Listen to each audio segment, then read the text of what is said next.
ఆది సినిమాతో NTR mass hero అయ్యాడు. దీనికి ముందు ఎన్టీఆర్ కి స్టూడెంట్ నెంబర్ 1 సినిమా రూపంలో మంచి హిట్ ఉంది. ఆ సినిమాతో ఫ్యామిలీ ఆడియన్స్ కి బాగా దగ్గరయ్యాడు. కానీ ఎన్టీఆర్ ని మాస్ హీరోగా చేసిన ఘనత మాత్రం దర్శకుడు వివి వినాయక్దే. ఈ సినిమా ఆల్ టైమ్ రికార్డులు క్రియేట్ చేసింది ఆ టైంలో.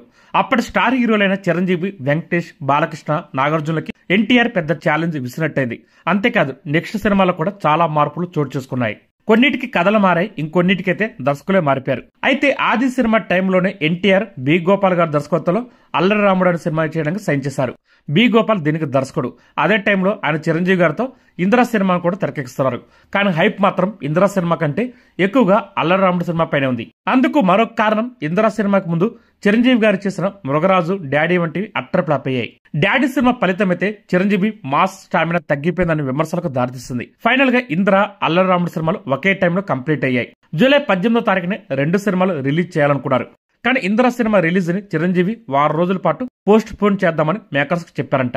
ఎందుకంటే ఇందిరా సినిమా చిరంజీవికి ఒక కొత్త ప్రయోగం.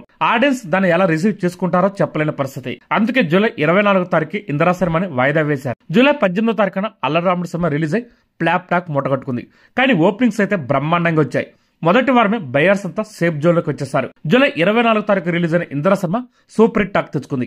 ఇందిరా సినిమా గనక నెక్స్ట్ వీక్ లేకపోతే అల్లరి రాముడు సినిమా మరింతగా క్యాచ్ చేసుకుని ఉండేది. కానీ ఎన్టీఆర్ ప్లాప్ సినిమా కూడా చిరంజీవిని సందిగ్ధంలో పడేసింది.